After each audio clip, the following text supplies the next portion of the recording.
안녕하세요. 2017년 카오스봄 정기 강연 물질에서 생명으로 오신 여러분 환영합니다. 저는 짝수 강연을 맡은 박미나입니다.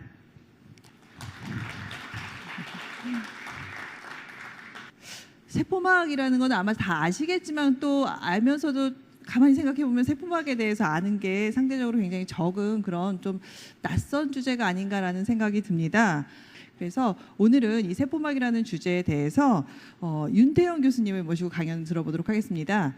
윤태영 교수님은 전체 10강 강연자 중에서 가장 젊으신 분입니다. 그래서 이렇게 새로운 분야를 굉장히 열심히 하고 계신 분인데요. 자, 윤태영 교수님을 모시고서는 한번 말씀을 들어보도록 하겠습니다. 윤태영 교수님 소개하겠습니다. 큰 박수로 맞아주십시오.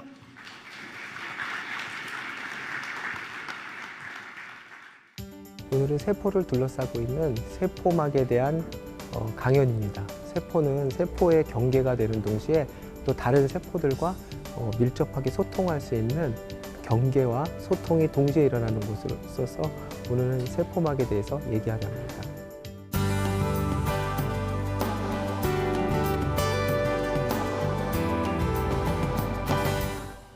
이게 형광현미경 사진인데요. 저희가 다세포 생물이지 않습니까? 그러니까 이런 세포들이 빼곡히 이렇게 서로 이렇게 밀집해 있는 저희가 생물들입니다.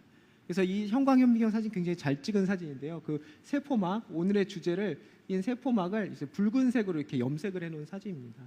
이 보시면은 여러 세포들이 이렇게 다 있고, 그러니까 여기까지는 내 땅, 여기서부터는 너 땅, 이렇게 경계, 아주 명확한 경계가 되면서 동시에 저희가 다세포 생물이기 때문에 이 다세포 생물이 생명을 유지하고 항상성을 유지하기 위해서는 중요한 것이 뭐냐면은 이 세포들이 밀접하게 소통을 해야 됩니다. 이런 소통이 깨진 가장 비극적인 예가 바로 저희 몸속 안에 생기는 암이거든요. 그러니까 이런 이 세포들이 긴밀하게 협조하고 그런 가운데 저희가 생명을 유지할 수 있으니까 당연히 그런 소통은 어디서 일어날 것이냐 하면은 이 세포막에서 일어나게 됩니다. 그래서 오늘의 이제 주제는 어떻게 하면 이것이 그러니까 이 담장으로서의 역할을 하는 동시에 서로가 서로 간에 어떤 의견을 주고받는 소통의 장으로서의 어떻게 그게 동시에 그런 걸 충족할 수 있는지에 대해서 어떤 생물학적으로 또 생물물리학적으로 한번 살펴보도록 하겠습니다. 그래서 저희가 이 강연의 주제가 물질에서 생명으로라는 주제입니다.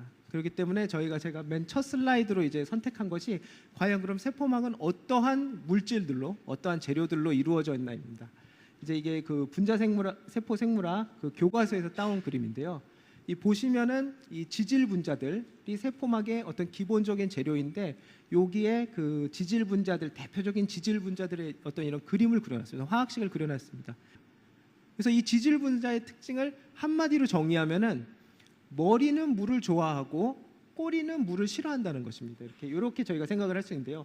머리는 다시 한번 말씀드리지만 물을 좋아하고 아주 물을 싫어하는 두 개의 꼬리를 가지고 있습니다. 저희가 이제 쓰는 비누, 이제 이렇게 때를 이제 세척하려고 쓰는 비누도 약간 이런 비슷한 성질을 가지고 있는데 비누는 보통 꼬리가 하나밖에 없습니다. 근데 지질 분자는 정말 물을 싫어하기 위해서 그 이유는 나중에 나오겠지만 꼬리가 두 개나 가지고 있어서 있습니다. 그리고 이제 여기 보이시는 것들이 이게 바로 콜레스테롤도 이 세포막에 들어가게 됩니다. 이제 왜 콜레스테롤 같은 것들이 이제 저희 건강에 이제 많이 염려하시는데요. 뒤에도 그런 얘기를 잠깐 좀 해보도록 하겠습니다.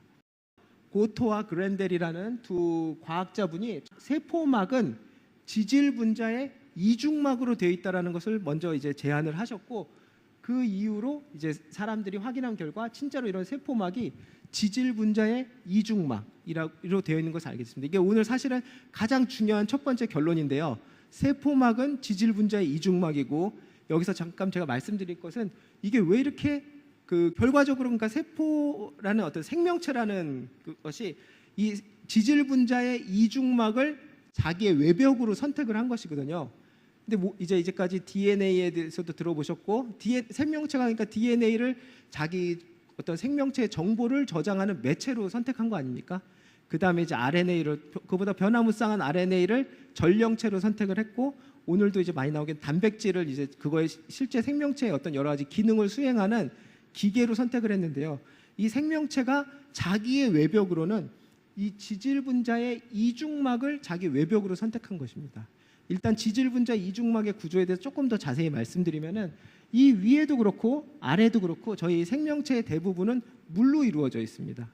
그렇기 때문에 이 물에다가 지질 분자들을 풀어놓게 되면은 아까 말씀드린 것처럼 그러니까 물을 좋아하는 머리 부분은 이제 물 쪽으로 가게 되고, 물을 극도로 싫어하는 꼬리가 2개나 있게 되니까요. 이거를 물로부터 감추기 위해서 이렇게 자발적으로, 중요한 것이 자발적인 겁니다. 자발적으로 이렇게 지질 분자의 이중막이 형성이 되게 됩니다.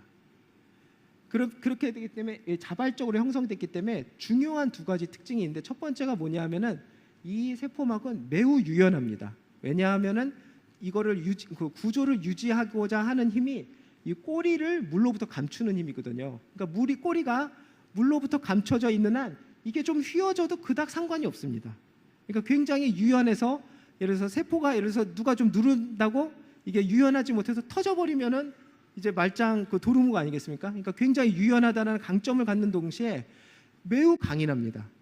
무슨 얘기냐면은 누가 여기서 칼을 집어넣어서 이거를 이렇게 뭔가 아주 저희가 상상을 했을 때 나노 수준의 이렇게 칼이 있어가지고 이거를 후벼 이렇게 찔러 넣으려 해도 이게 찔러 넣어지면은 그 순간 어떻게 되겠습니까? 물이 이제 저 꼬리들이 물에 노출되지 않겠습니까? 그렇기 때문에 매우 강인합니다.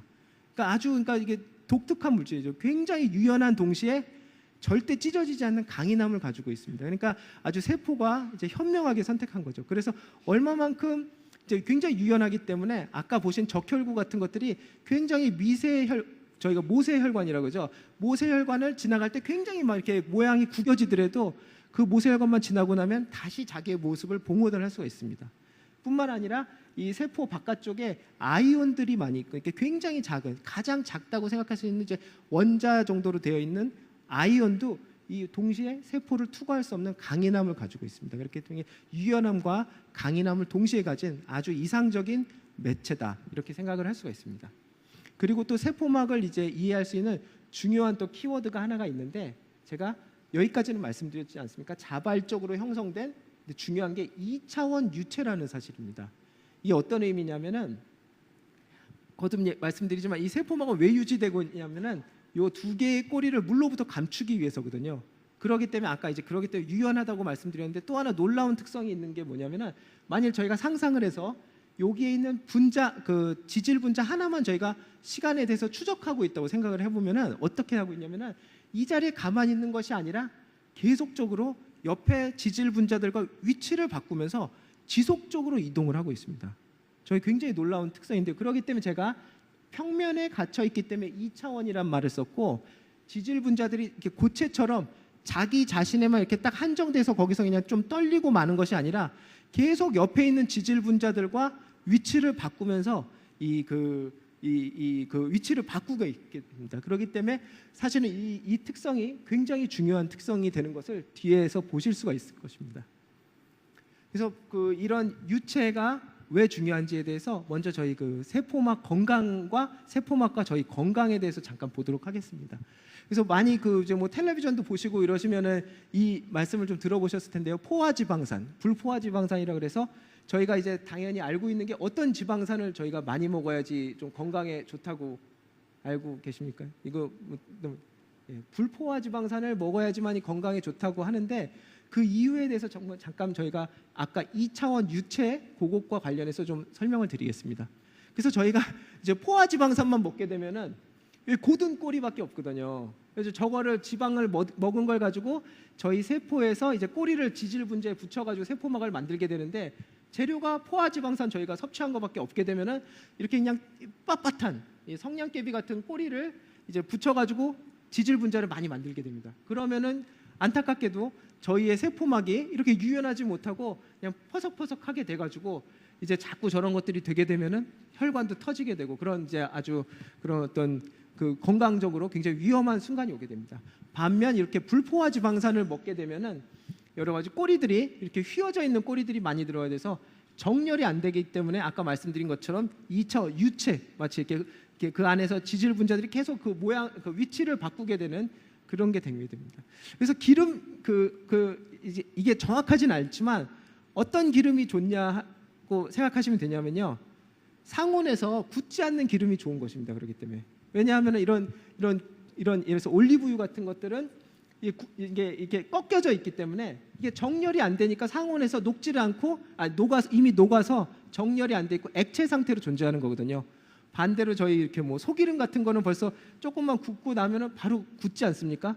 그러니까 이게 벌써 그냥 20 몇 도만 돼도 워낙 이게 그러니까 고든 성냥감 같기 때문에 이제 금방 정렬이 되는 것입니다. 그래서 이제 그냥 이거는 조금 너무 간략화돼서 제가 말씀드리는 거긴 하지만요.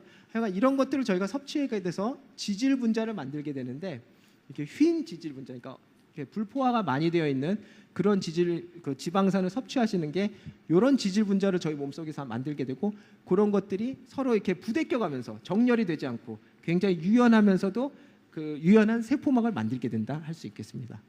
근데 아까 말씀드린 것처럼 세포막은 동시에 소통을 해야 됩니다. 옆에 세포하고 그러한 복잡한 기능을 수행하기 위해서 이 지질 분자 이중막 세포막 사이사이에 막단백질들이라는 것이 이렇게 박혀져 있습니다. 그런데 여기서 나오는 중요한 사실이 아까 말씀드린 것처럼 건강한 상태에서는 이게 2차원 유체에 있게 됩니다. 그래서 막단백질뿐만 아니라 이 개개의 지질 분자들이 계속 어떻게 하고 있습니까? 계속 이렇게 위치를 이렇게 바꾸고 있습니다. 그러니까 그 얘기는 뭐냐 하면은 세포막의 어느 한 부분에 신호가 전달되게 되더라도 이게 어떻게 되는 거죠? 시간이 지나면은 세포막 전체에 걸쳐서 그러니까 망망대해 같은 거죠. 그것으로 결국은 다 이렇게 퍼져 나가게 되는 것입니다. 그러니까 굉장히 이렇게 지속적으로 섞이고 있는 상태다. 어느 하나에 국한이 되지 않고 지속적으로 모든 것들이 섞여서 그렇게 되면 어떻게 모두 가능할 것 같습니까? 그러니까 외부에서 온 세포에 온 신호가 이 그 평면을 따라서 전파가 되겠죠. 왜냐하면 그런 모든 분자들이 계속적으로 이렇게 위치를 바꾸고 있으니까 어떤 그러한 상태. 여기서 이제 플루이드 유체 모자이크 모델이다 이런 해가지고 이게 1972년에 어떤 정립된 저희 세포막에 대한 어떤 기본적인 이해를 제공하고 있습니다. 그래서 여기서부터 기어를 바꿔서 저희가 이제 그럼 소통에 대해서 지금까지 이제 경계적인 측면에 대해서 좀 주로 말씀을 드렸는데 과연 그러면 세포 사이의 소통은 어떻게 이루어지나에 대해서도 좀 말씀을 드리도록 하겠습니다. 이 세포막에서의 소통 중에서 대표적인 그 얘가 여기 잘 나와 있지만 신경세포입니다. 신경세포는 이제 딱 그 느낌에도 굉장히 아주 그 소통에 능할 것으로 생각이 되는데요. 저희가 그 그림을 그려보면은 요 첫 번째 신경세포가 두 번째 신경세포한테 신호를 전달하고 있는 그림입니다. 근데 놀랍게도 어떤 뭐 전기 신호를 전달하거나 이런 것들이 아니라 화학적 신호를 멤브레인 요 세포막을 교묘하게 이용해서 통신을 한다라는 사실이 60년대에 밝혀졌습니다. 그래서 밝혀진 사실이 뭐냐면은 요 신경세포의 말단에는 이렇게 조그맣게 저희가 수제비를 떠넣듯이 조그만 세포막의 덩어리들을 이렇게 만들어 놓았습니다. 근데 세포막이 어디도 물에 닿기 싫어하기 때문에 저렇게 조그맣게 수제비를 뜨게 되면 어떻게 되면 자기 혼자 이렇게 싹 오므리게 됩니다. 자기를 완전한 이렇게 구형의 형태로. 그리고 신경세포가 이 안에다가 저희가 신경 전달 물질이라고 부르는 뉴로트랜스미터, 신경 전달 물질들을 이렇게 머금게 합니다. 그렇게 한 다음에 신경세포 간의 이 통신을 어떤 소통을 필요할 경우에는 이 신경세포에 외벽이 있지 않겠습니까? 그 외벽과 요 아까 조그맣게 따놓은 풍선들이 원래 두 개에 나누어져 있던 세포막들인데 요거를 하나로 이렇게 합쳐지게 만듭니다. 합쳐지게 만들면은 그 결과로 원래 이 안에 갇혀져 있던 뉴로트랜스미터, 신경 전달 물질들이 분출이 되게 되겠죠. 그거를 분출된 거를 두 번째 신경세포가 감지함으로써 신경세포 통신이 일어나는 것입니다. 이게 굉장히 고도로 발달된 시스템인데요. 그건 뒤에 말씀드리겠지만 그래서 신경세포 통신은 저 세포막을 결과적으로 분리했다가 다시 합치거나 이런 것들을 이용을 함으로써 저희가 이제 저런 걸로 다 저희가 이제 생각도 하는 건데 이런 고도의 정신 과정을 뒷받침하고 있다. 이런 어떤 이렇게 소통을 하고 있고 두 번째 소통의 예는 바로 성장 호르몬 리셉터입니다. 이게 저희가 아까 보여드렸듯이 저희가 굉장한 다세포 생물인데 저는 지금도 신기한 게 저 오른쪽 팔과 왼쪽 팔이 굉장히 멀리 떨어져 있지 않습니까? 근데 이렇게 보면은 거의 이 길이가 똑같습니다. 그러니까 그 얘기는 뭐냐면은 제 오른팔에 있는 뼈나 세포들이 자랄 때 이게 소통을 해서 왼쪽 팔에 있는 뼈와 세포하고도 소통을 해가지고 거의 같이 자란 거거든요. 굉장히 밀접하게 소통을 해야 됩니다. 과연 그게 어떻게 일어날 것이냐? 저희 여기가 세포막이고요. 거기 세포에 아까 여러 가지 막단백질이 있다고 말씀드렸는데 그러한 막단백질들이 이런 안테나들이 붙어 있습니다. 그래서 저희가 피를 통해서 성장 호르몬이 날라오게 되면은 이 성장 호르몬을 얘가 잡아가지고 안에다 신호를 뿌려주게 됩니다. 이와 같이 여기서 이제 이 안테나인데 신호를 뿌려주게 돼가지고 그 신호가 결국은 저기 밑에 DNA까지 전달이 되게 돼서 이제 그 저희가 세포가 자라나고 어떨 때는 자살하고 이렇게 되게 되는 겁니다. 그래서 이 그 세포 간의 소통을 할 때는 이런 세포막에 안테나들이 있어서 이런 아까 세포 간의 소통을 한다.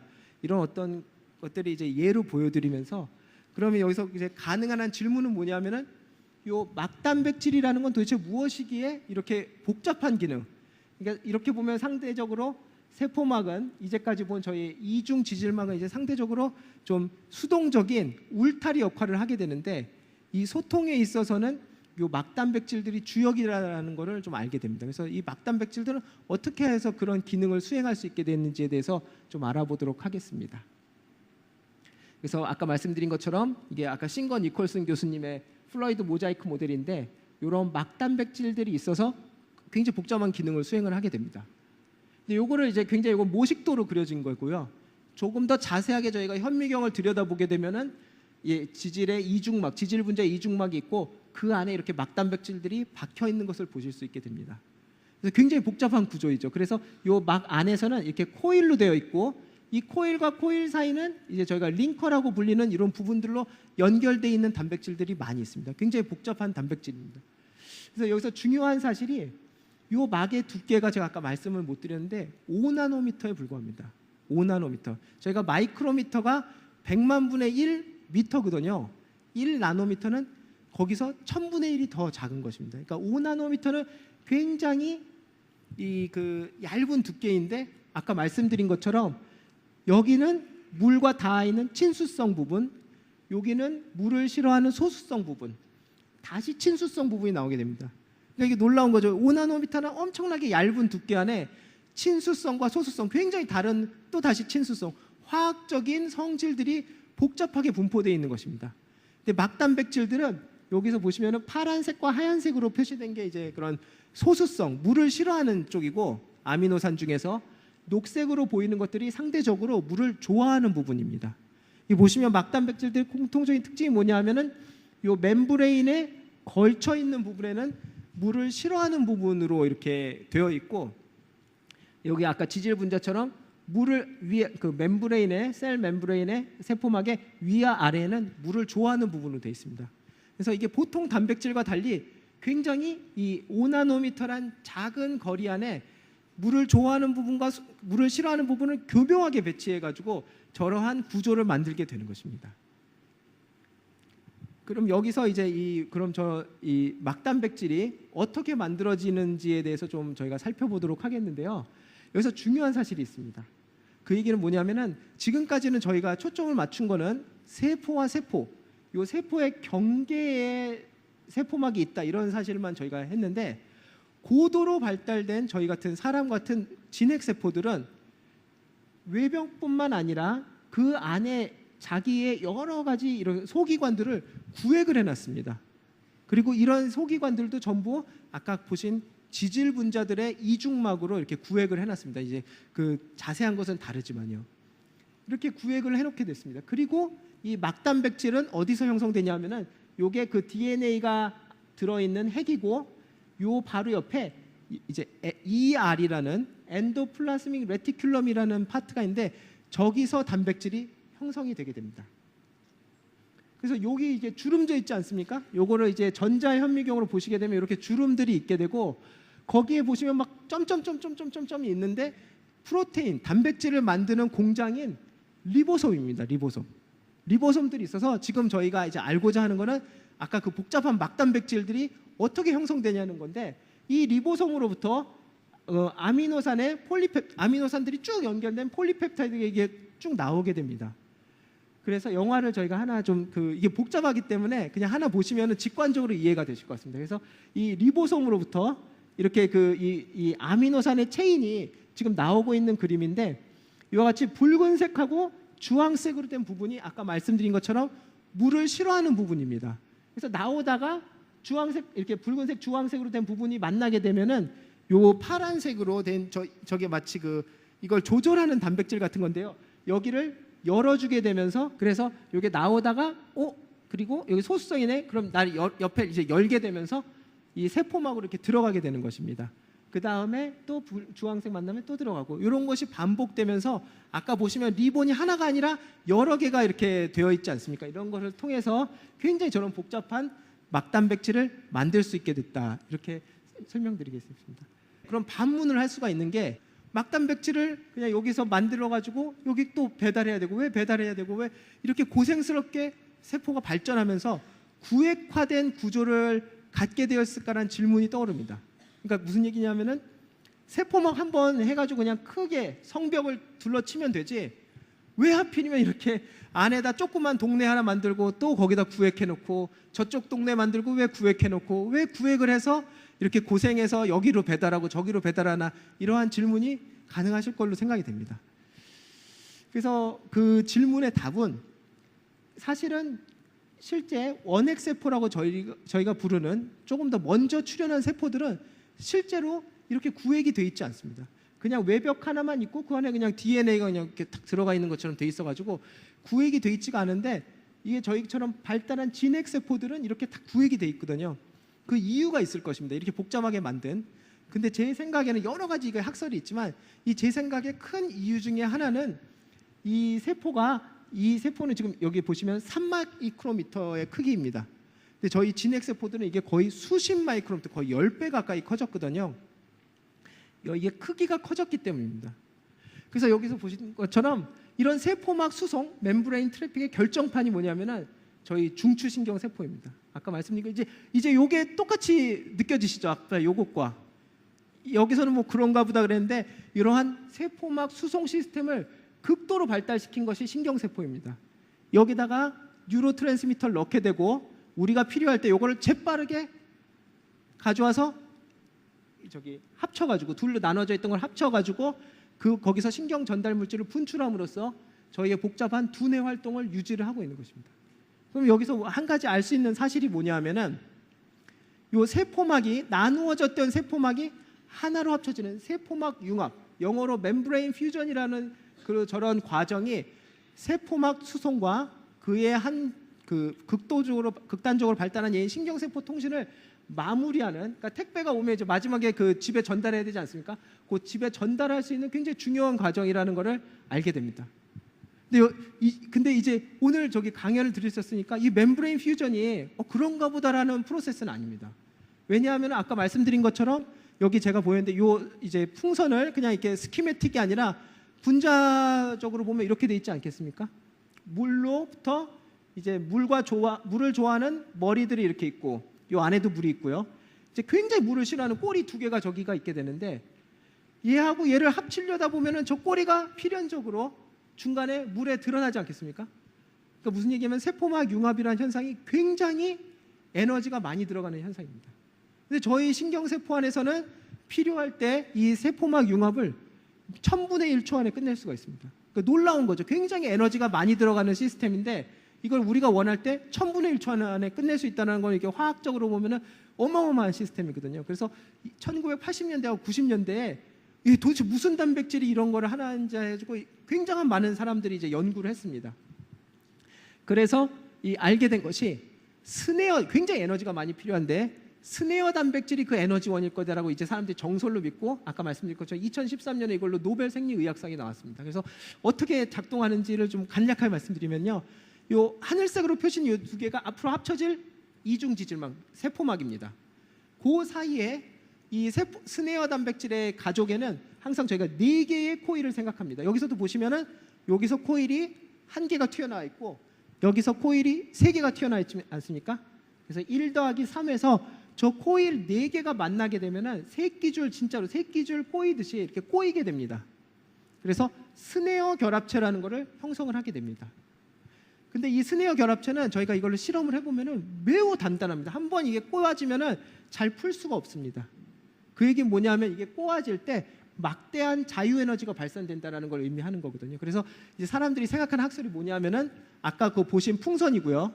이게 신경세포의 외벽인데 이 두 개를 지금 합쳐야 되는 거 아닙니까? 그러니까 여기서 코일이 하나가 나오고 이쪽에서 코일이 3개가 나와서 그래서 사람들이 믿는 건 뭐냐면은 코일이 요 세포막으로부터 먼 쪽부터 형성돼서 요쪽으로 전파될 것이라고 생각합니다. 그래서 뭘 생각하시면 되면 저희 옷에 있는 지퍼를 생각하시면 됩니다. 지퍼가 여기서부터 채워져가지고 쭉 채우게 되면은 요 둘이 떨어져 있는 세포막을 가까이 만들 수 있게 되면서 동시에 여기서 막대한 에너지가 나옴으로써 이 둘을 합치게 만들 수가 있습니다. 그게 현재 이제 이게 스네어 단백질이 작동하는 원리라고 사람들이 생각하고 있는 것입니다. 근데 이제 저희 연구실의 이제 주된 관심사 중에 하나가 이 스네어 단백질인데 저희가 이제 스네어 단백질은 이제 발견이 되었고 좀 연구를 하는 가운데 한 가지 좀 간과된 사실을 발견했습니다. 그게 뭐냐면은 요 스네어 단백질들이 이렇게 지퍼가 채워질 때 그냥 채워지는 것이 아니라 사실은 요 두 생체막이 서로 밀치고 있습니다. 합쳐지기가 싫어가지고. 그러니까 이 지퍼는 이렇게 저희가 지퍼 채울 때 그냥 채우는 것이 아니라 이게 옷이 막 양쪽에서 잡아당기는데 그 지퍼를 억지로 채우는 그러한 단백질이라는 걸 알게 됩니다. 그래서 근데 이게 사실은 그래서 스네어 결합체는 인간의 역학적 힘을 극복하면서 형성된다. 저 몰레큘러 지퍼가. 근데 이게 그 사실은 이런 세포 내에서 이렇게 어떤 힘이 인가된 상태에서 작동하는 단백질들이 많습니다. 이제 아마 제 생각에 이번에 카우스 강연에서 이거를 다루는지 모르겠는데 세포가 다 뼈대가 있거든요. 뼈대에는 막대한 힘이 실리게 되고 어떤 이 세포들이 소통하는 가운데서는 서로 밀고 당기고를 많이 하게 됩니다. 그러면 전부 그런 것들이 다 역학적 힘에 대해서 되는 것이 아닙니까? 그래서 그런 역학적 힘을 저희가 모사를 하기 위해서 저희 연구실 얘기를 한 1, 2분만 드리면은요. 자기 집계라는 기술을 쓰게 됩니다. 이거 기술은 굉장히 간단한 건데요. 그 현미경 기판을 준비하고 여기다가 그 DNA로 만들어진 핸들을 달게 됩니다. 그 끝에다가 한 1에서 3마이크로미터 정도 되는 자성 구체를 놓게 됩니다. 그리고 자석을 가까이 하게 되면은 철가루가 끌려가듯이 저 자성 구체가 자석적으로 끌려가게 됩니다. 그래서 이게 저희 연구실 현미경인데 이게 자석이고요. 여기 샘플이 있어서 자석을 가까이 가게 되면은 그 힘이 증가하게 됩니다. 지금 이 X축은 자석과 샘플 사이의 거리고요. 그래서 가까이 하면 할수록 그 힘이 증가하게 됩니다. 그래서 이런 것을 통해서 이 스네어 단백질에다가 저희가 해보려고 했던 것이 뭐냐면 이제 요 아까 말씀드린 것처럼 자성 구체가 있고 한 1에서 3마이크로미터 정도 되는 여기다 스네어 결합체를 형성시켜 놓고 그거를 이 DNA를 핸들로 해서 이렇게 연결시켰습니다. 저희가 해보려고 했던 건 뭐냐면은 자석을 가까이 하게 되면 이거 더 끌려가는 힘이 증가할 거지 않습니까? 그래서 이거를 스네어 결합체가 아까 굉장히 단단하고 말씀드렸는데 이거를 억지로 한번 뜯어봐야겠다. 다시 그리고 힘을 줄이면서 이걸 다시 붙여봐야겠다. 이런 실험을 이제 기획을 해보았습니다. 그래서 저 이제 민두영 학생이라고 지금 이제 미국으로 이제 저하고 이제 박사학위를 한 다음에 갔는데요. 민두영 학생이 어떤 실험을 했냐면은 요 스네어 결합체를 완전히 형성시킨 다음에 자석을 좀 멀리 놔둬서 11피코뉴턴이라는 정도의 힘을 걸었습니다. 근데 이때 자석을 탁 가까이 하면서 그 힘을 34피코뉴턴까지 이렇게 증가시켰습니다. 그랬더니 어떻게 되냐면은 지금 여기 보이시는 게 아까 그 자성 구체 위치인데 자성 구체가 먼저 이 힘을 올렸을 때 팍 위로 섰는데 요건 아까 그 두 개의 DNA 핸들이 이렇게 고무줄처럼 늘어난 것이고요. 근데 1초 정도 더 기다리니까 이 자성 구체가 20나노미터 더 치솟았습니다. 그게 뭐냐면은 저희의 이 자기장에 의한 힘으로 스네어 결합체를 찢어버렸다는 걸 여기 그림에서 보시면 이렇게 찢어버렸다는 걸 의미합니다. 근데 여기서 더 재밌는 거는 그래서 민두영 학생이 요거를 다시 붙여야겠다 그래서 힘을 다시 11피코뉴턴으로 낮췄습니다. 그러면 저희가 뭘 원했냐면은 그럼 요 자성 구체가 원래 있던 요 수준으로 돌아가길 원했는데 돌아가질 않고 한 9나노미터 떨어져 있는 걸 발견했습니다.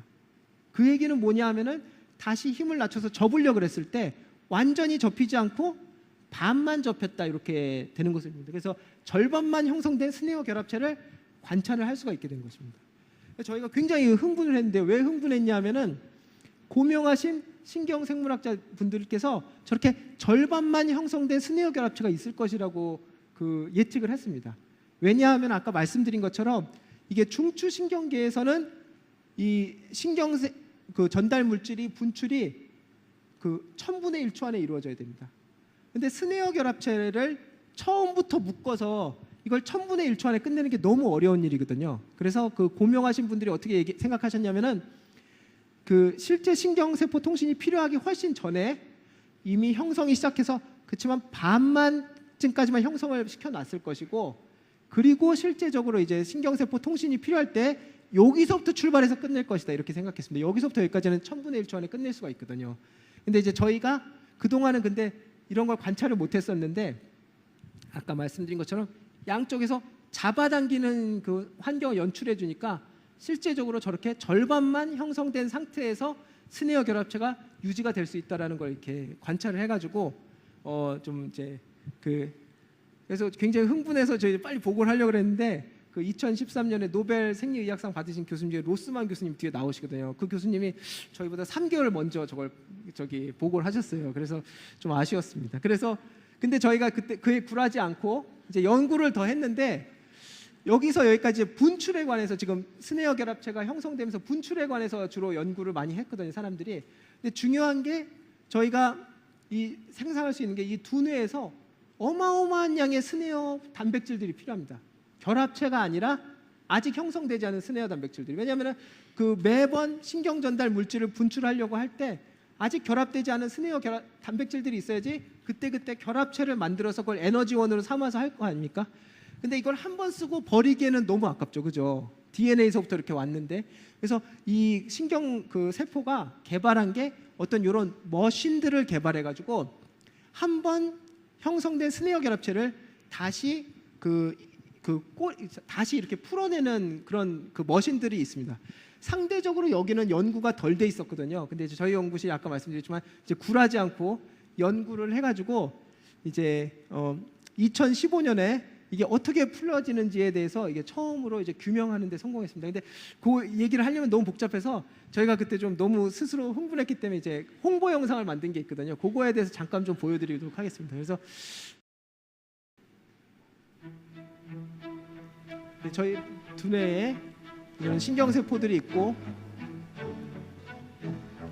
요 말단에는 이렇게 아까 말씀드린 것처럼 풍선들이 있어서 저희가 필요로 할 때 둘로 나누어져 있던 생체막을 합쳐서 이렇게 뉴로트랜스미터들이 나가게 됩니다. 이걸 조금 더 분자적으로 보게 되면 오늘 이제 보신 건데요. 저런 스네어 단백질들이 꼬여가면서 둘로 나눠져 있던 이제 멤브레인들이 합쳐지고 뉴로트랜스미터가 나와요. 근데 이제 저희가 연구했던 거는 그럼 요거를 다시 어떻게 풀어낼 것인가. 근데 아까 그럼 보여드린 단백질들이 와서 이렇게 스네어 결합체 위에 앉게 되고 힘을 모았다가 요거를 단번에 풀어낸다는 사실을 알게 되었습니다. 이게 그러니까 저기 스프링 발산 메커니즘이라고 저희가 부르는데, 그 마치 병따개처럼 힘을 모았다가 한 번에 풀어낸다는 사실을 알게 되었습니다. 그래서 이제 저희가 이 스네어 분야에서 작은 공헌을 할 수 있었다라는 사실입니다. 근데 지금 문제가 감사합니다. 이제 그 마지막 요 파트는 세포막의 이 첨단 의학 그 개발에 아주 그 초점이 되고 있습니다. 그 이유는 너무 자명한데요. 그 중국이 예전에 이제 그 외적들하고 싸우기 위해서 했던 것이 뭐냐면 만리장성을 쌓았습니다.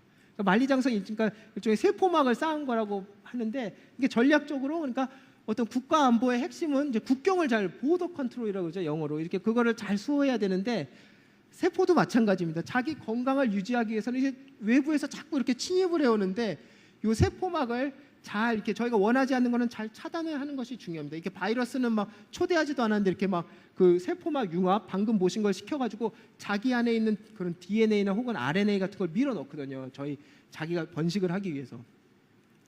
그래서 현재 상용되는 저희가 이렇게 시판에 되어 있는 모든 뭐 항암제까지 해서 약물 물질의 50% 적어도 50% 이상의 요 생포막 단백질, 세포막에 있는 단백질들을 표적으로 하고 있습니다. 근데 제가 오늘 좀 소개해드릴 얘는 딱 두 개인데요. 첫 번째는 간단한 예입니다. 보톡스 아시죠? 보톡스. 그래가지고 이제 그 보톡스가 이제 해서 뭐 믿거나 말거나 이제 보톡스를 맞게 되면은 원래 있던 주름이 이제 펴진다. 그런데 이 보톡스가 어디 작용하는 거냐면은 바로 방금 보신 스네어 단백질에 작용을 하는 것입니다. 이 보톡스를 맞게 되면 이 보톡스가 저것도 단백질인데 와서 스네어 단백질을 이렇게 끊어내게 됩니다. 그렇게 되면은 여기 지금 원래 이 주름이 왜 생기냐면 저희 몸속에 이제 신경세포가 가다 보면 마지막에 근육세포를 만나거든요. 그래서 저희가 이게 손도 오물이고 하는데 저런 경우가 어디 있냐면 얼굴에도 있어서 저희가 다양한 표정을 지을 때 근육과 신경이 맞닿아 있습니다. 근데 저희가 이제 나이를 먹게 되면은 요 나오지 말아야 될 뉴로트랜스미터가 계속 나오면서 주름이 만들어지는 거거든요. 그런데 여기서 요 스네어 단백질을 끊게 되면은 신경세포도 살아있고 근육세포도 여전히 살아있지만 한마디로 세포막 융합만 안 되는 거기 때문에 주름이 펴지게 되는 겁니다. 근데 이제 단점은 신경을 마비시킨 거거든요. 그러니까 이게 표정이 부자연스러워지시죠, 그죠? 이렇게 저기 그 텔레비전에서 보톡스 많이 맞으신 탤런트 분들이 초기에 이제 좀 웃음이 어색한 이유가 신경을 죽이지 않고 요 스네어 단백질만 끊어서 마비시킨 거기 때문에 이제 표정이 섬세한 표정이 좀 사라지게 된다. 이런 부작용이 있는 걸로 알고 있습니다. 그리고 두 번째 이제 얘는 그 막단백질, 아까 보신 성장 호르몬 리셉터입니다.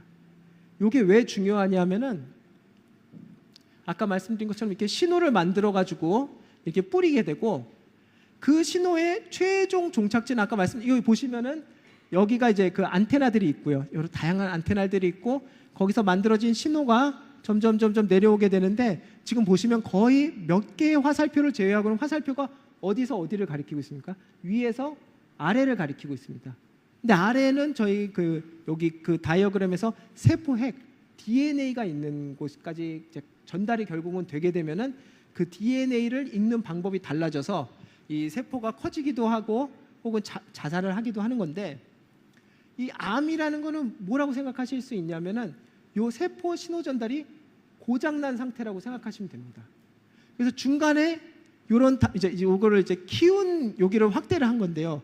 여기 안테나 단백질이 있고 중간에 이게 신호가 릴레이 돼서 DNA까지 전달이 되게 되는데 저희가 살다 보면은 여러 가지 스트레스에 노출되고 뭐 담배도 피시고 하는 거기 때문에 이런 신호를 전달하는 단백질들의 DNA가 바뀌게 됩니다. 그러면은 하필이면 그 DNA가 바뀌는 것이 좋지 못한 곳에 바뀌게 되면 이 신호 전달 단백질이 어떻게 바뀌냐 하면은 신호를 원래 위에서 받았을 때만 신호를 그 다음 신호한테 전달을 해줘야 되는데 위에서 신호가 없음에도 불구하고 계속적으로 신호를 내게 됩니다. 그러니까 마치 외부에서는 그런 신호를 주지 않았음에도 불구하고 내부에서 가짜 신호를 만들어서 커라 막 이렇게 자기한테 최면을 거는 상태같이 되는 거거든요. 근데 그것 중에 아주 그 심각한 것이 이 안테나 단백질이 고장났을 때입니다. 안테나라는 게 뺀 위에서 신호를 이렇게 뿌려주는 건데 이 안테나 단백질에 이런 DNA가 고장이 나게 되면은 여기서 보시듯이 어마어마한 신호가 나오게 됩니다. 그래서 굉장히 극성맞은 이제 폐암이라든지 유방암 등에서 굉장히 극성맞은 이제 잘 죽지도 않고 치료 효과도 없고 진행도 빠르고 그러한 암이 되게 됩니다. 그래서 이제 이런 걸 저희가 이제 그 의학에서는 저도 공부하기에 그런 발암 단백질에 중독됐다 그러거든요. 이 암이. 그러니까 어떤 저런 고장난 안테나 단백질이 가지게 되면은 굉장히 극성맞은 암을 치료하기 위해서 최근 다국적 제약회사들이 많이 하는 것이 뭐냐면은 이 안테나 단백질만 이렇게 마치 유도 미사일처럼 틀어막는 약을 많이 개발을 하고 있습니다. 그렇게 되면은 이 안테나 단백질에서 많이 나오는 저 신호들을 없애게 되고 그렇게 되면 세포가 이제 마치 이거를 뭐 암세포를 만약 테러리스트라고 하면은 이게 그 전까지 이렇게 어떤 자금줄이 있었던 거 아닙니까? 자기를 근데 요거를 저희가 이 유도 미사일을 쏴가지고 탁 끊어놓게 되면은 어떤 상태에 몰리게 되면은 자금줄이 끊기게 되기 때문에 암세포들이 갑자기 충격을 받습니다. 세포가 극단적인 충격을 받으면 어떻게 되냐면 자살을 하게 돼 있거든요. 그래서 이러한 어떤 원래 이 지금 암 환자분 지금 종양이 가득 차 있는데 이쪽 폐에 이 발암 단백질이 하필이면 이 안테나 단백질인 경우에 저거를 틀어막는 약을 처방하였더니 이같이 말기암이 저렇게 그냥 아주 극적으로 호전되는 케이스까지 이제 했고 현재 사실은 이거는 지금 보험공단에서도 한국보험공단에서도 이제 다 포함시켜주는 그런 치료입니다. 그래서 이제 오늘의 결론입니다. 그래서 경계로서의 세포막은 지질 분자들로 이루어진 이중 지질막이며 2차원 유체입니다. 굉장히 중요한 것이 건강한 세포막들은 계속 자기 자신들의 위치를 바꾸는 그리고 아까 말씀드린 것처럼 유연함과 강인함을 동시에 소유한 아주 놀라운 물질이다. 이렇게 생각할 수 있습니다. 동시에 근데 또 소통을 해야 되는데 세포막은 아까 말씀드린 것처럼 이제 저희가 굉장히 거대해진 아주 고도로 진화된 그 진핵 세포들로 이루어져 있는데 그런 것들을 이제 어떤 그 단거리에서는, 그러니까 조그만 영역에서는 고도의 어떤 서로 나누어진 기능을 수행하면서, 또 원거리, 먼 거리에까지는 또 물질을 정확하게 수송하기 위해서 어떤 이런 그 고도로 구획화돼 있고 다 세포막들로, 그다음에 이걸 전달하는 택배 시스템을 구축해 놓았다. 근데 이런 것들이 자유자재로 하는 거는 세포막 단백질인데 아까 5나노 수준에서 이루어진 굉장히 복잡하게 된 진정한 나노머신이라고 할 수 있겠습니다. 그리고 마지막으로 세포막은 현대의학의 발전, 왜냐하면 세포막에 있는 단백질들이 세포로 들어가고 혹은 세포에서 나오는 모든 정보를 다 관할을 하고 있거든요. 그렇기 때문에 이런 단백질, 세포막 단백질들을 제어함으로써 아주 고약한 암과 같은 병들을 치료하고자 하는 현대의학 발전에 초점이 되고 있다. 예, 라는 것으로 해서 오늘 그 세포막 강연을 마치도록 하겠습니다. 감사합니다.